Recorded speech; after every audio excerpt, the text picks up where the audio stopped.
they were a prize that one side tried to deprive from the other.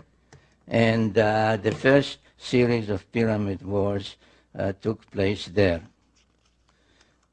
In that particular war, the two main protagonists were the main son of Enlil, called Ninurta, and the main son of Enki, called Marduk. And in that war, it was Ninurta who was the victor, and his victory was commemorated in some cylinder seals and other depictions. This was his symbol, the eagle, and this was his victory's depiction, how he won the war over the two pyramids, and another depiction where you see actually all three pyramids. And this, by the way, is another of the proofs, of which I have many, and I deal with it extensively, of who built the pyramids and when they were built, and that you see that already in Sumerian times, which preceded the pharaonic times by thousands of years, the existence of the pyramids was already known. In one of the next wars between the various clans of the Anunnaki, the Enlilites, the Enkiites, Ninurta, Marduk, etc., they resorted to the use of nuclear weapons. In 2024, almost 4,000 years ago, the Anunnaki resorted to the use of nuclear weapons. There is a long text called the Era Epic, E-R-R-A, Epic, that describes the reasons, who did it, how they did it, what the number of nuclear weapons that were used in 2024.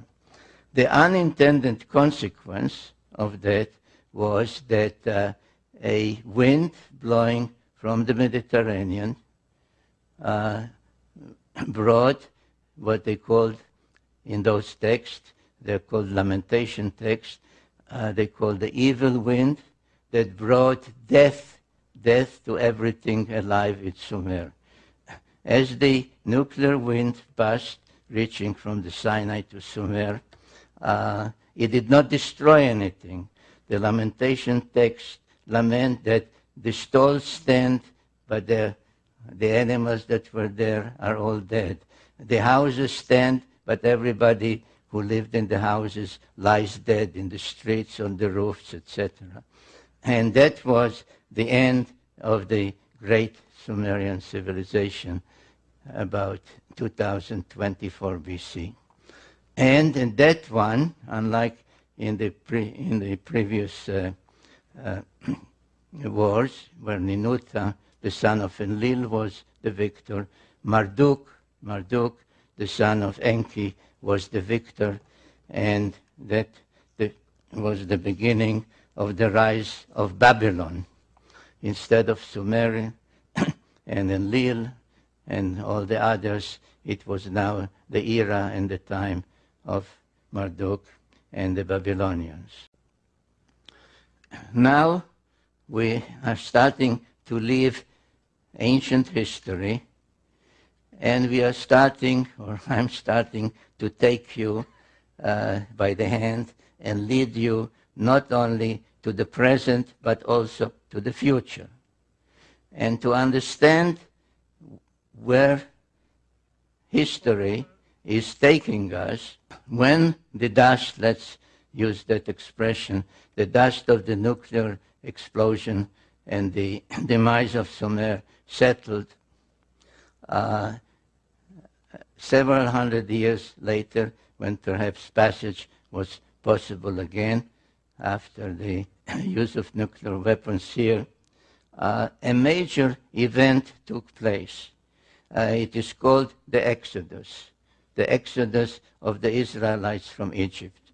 And the Bible says that after about 400 years, God remembered He said, oh, by the way, I forgot all about those people.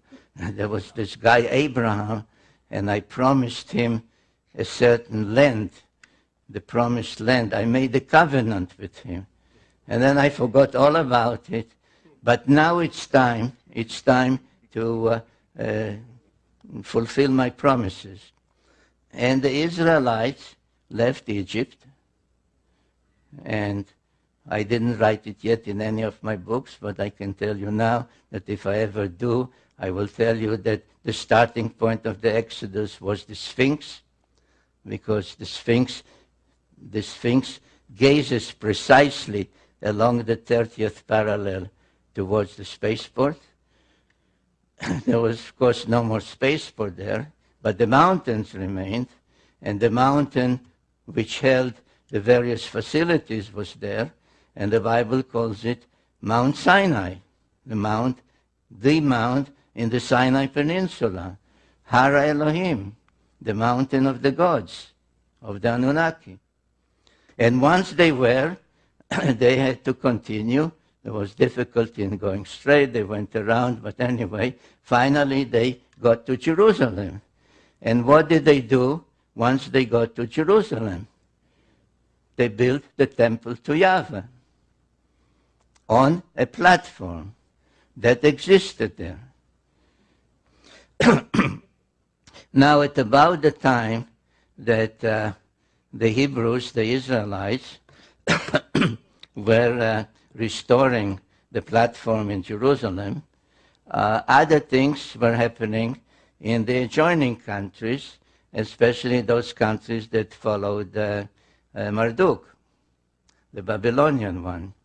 In Babylonia, on cylinder seals, the sign of the cross began to appear.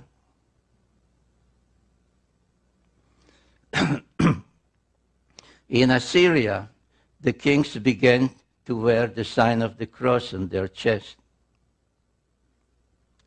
The same happened in Egypt. Now, these are all from around 1000 BC, 900 BC, 800 BC, 700 BC. Now, what does it mean? What does it signify? Well, the sign of the cross, it may come as a surprise to my Christian friends, the sign of the cross is not a new sign, and not a sign developed or invented at the time of Jesus. This is a very ancient Sumerian sign, and each time that the planet Nibiru, that usually was depicted as a winged disk, was on its way back to our vicinity, each time that the reappearance of Nibiru was expected, the depiction, the symbolism for Nibiru, for the planet, changed from the winged disk to the cross. So this one, for example, this is one of the most ancient ones. This is another one. This is when agriculture was granted to mankind. And if you look at the orbit of Nibiru, roughly 3,600 years, so at some point the planet is here, or here, or here, or here, or here, or here, and at some point the anticipation of its return begins. And this, I suggest, is when the sign of the cross began to reappear. In one of my books, The Wars of Gods and Men, I deal with all the various wars that took place, not only the very early ones, but in particular the ones that started to become more frequent and more ferocious as the return of Nibiru became closer and closer. It seems as if it became much more important who would be in control, who would welcome them, whose particular aspect of religion would be more predominant, etc.